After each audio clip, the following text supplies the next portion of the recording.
Hello friends, इस series के अंदर मैं कर्नाटका बोर्ड में पढ़ने वाले फर्स्ट पीयूसी के स्टूडेंट्स के लिए लेके आया हूँ इंग्लिश की 3D एनिमेटेड डिटेल समरीज। ये summaries around 7 to 8 minutes long होने वाली है और इन समरीज के अंदर चैप्टर के सारे की पॉइंट्स कवर हो गए। तो चलिए बिना टाइम वेस्ट के स्टार्ट करते हैं चैप्टर नंबर 1 से, जो कि है the gentleman of the jungle. Verona की तरह यहाँ भी एक सीमा तय थी, लेकिन यह सीमा इंसानों और जानवरों के बीच थी।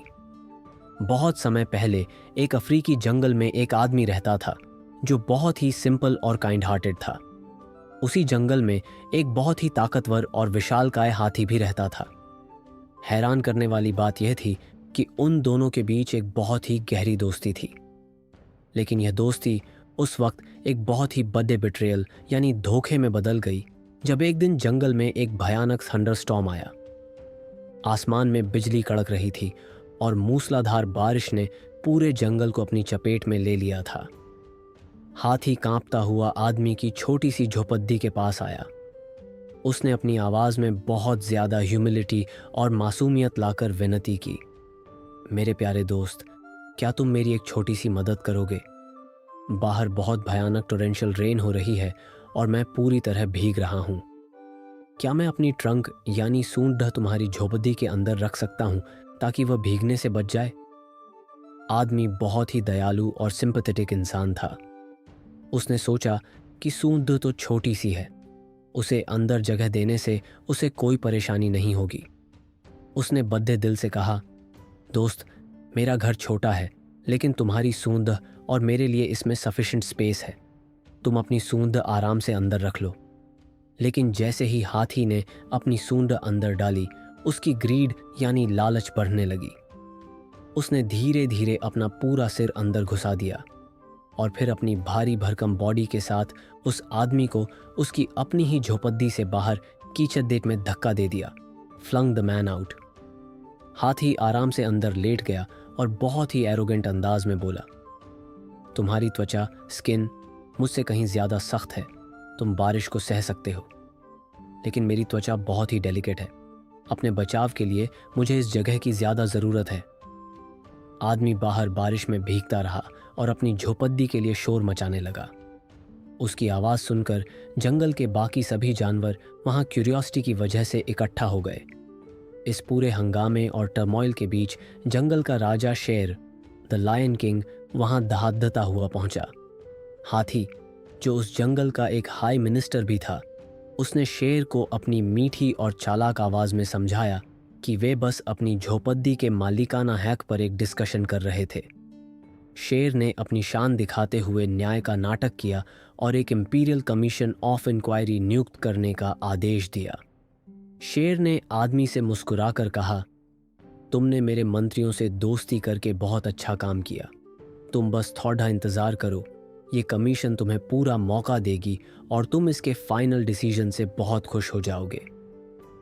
आदमी बहुत मासूम था। उसने शेर की इन चिकनी चुपद्दी बातों पर पूरा ट्रस्ट कर लिया। लेकिन जब कमीशन के सदस्यों के नाम घोषित हुए तो आदमी के पैरों तले जमीन खिसक गई। उस कमीशन में mister rhinoceros, mister buffalo, mister alligator, mister fox chairman और मिस्टर लेपर्ड सेक्रेटरी शामिल थे। आदमी ने बहुत ही डिस्टर्ब्ड होकर विरोध किया कि उसकी तरफ से कोई इंसान सदस्य क्यों नहीं है। कमीशन ने उसे बड्डी ही बेरुखी से चुप करा दिया।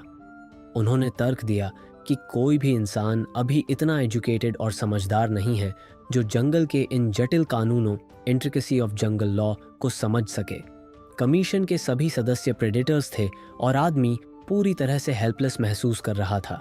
सुनवाई यानी हियरिंग के दिन हाथी ने कमीशन के सामने सफेद झूठ बोला। उसने कहा कि उसने केवल उस खाली जगह का इकोनॉमिक यूज किया है जिसे आदमी ने खुद उसे बचाने के लिए बुलाया था। हाथी का कहना था कि उसने आदमी के घर को एक भयानक हरिकेन से बचाने में मदद की है। जब आदमी अपना पक्ष रखने के लिए खड़ी दियाशेची हुआ तो कमीशन के सदस्यों ने उसे बीच में ही बार बार टोकना शुरू कर दिया। उन्होंने उसे अपनी पूरी कहानी सुनाने ही नहीं दी। कमीशन ने आदमी से बस एक सवाल पूछा, क्या हाथी के आने से पहले उस झोपड़ी में कोई और जगह खाली थी? आदमी के पास ना के अलावा कोई जवाब नहीं था।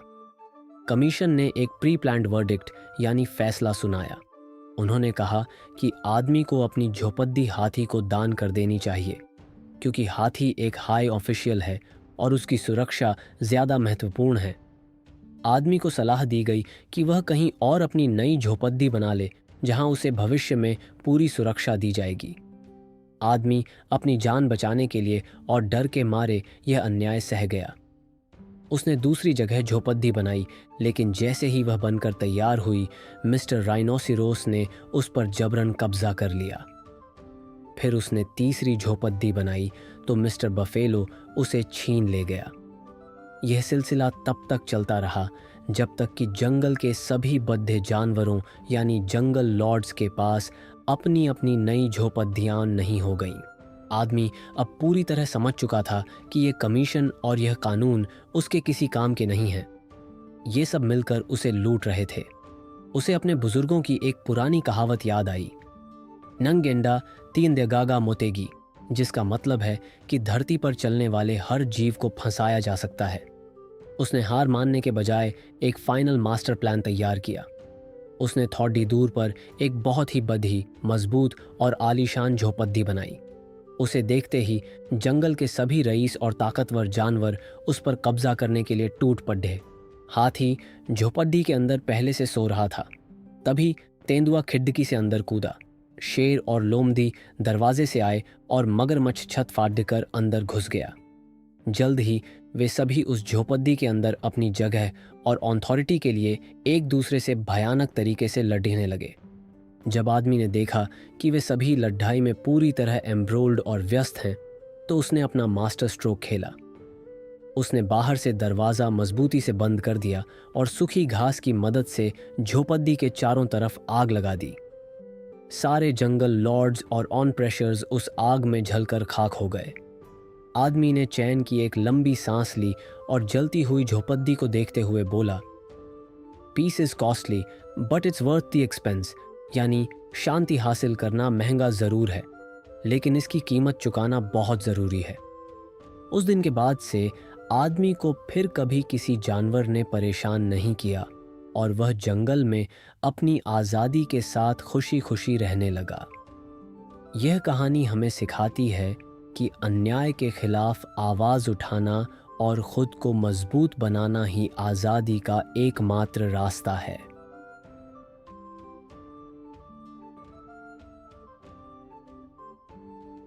आई होप कि आपको ये समरी वीडियो अच्छा लगा होगा। इन वीडियोस को अपने फ्रेंड्स के साथ जरूर से शेयर कर देना। अगर आपको नेक्स्ट चैप्टर की समरी चाहिए तो आप इस वाली वीडियो में क्लिक कर सकते हो। अगर आपको समरी वीडियोस की प्लेलिस्ट चाहिए तो आप इस वाली प्लेलिस्ट में क्लिक कर सकते हो। तो मैं आपसे वही मिलूंगा।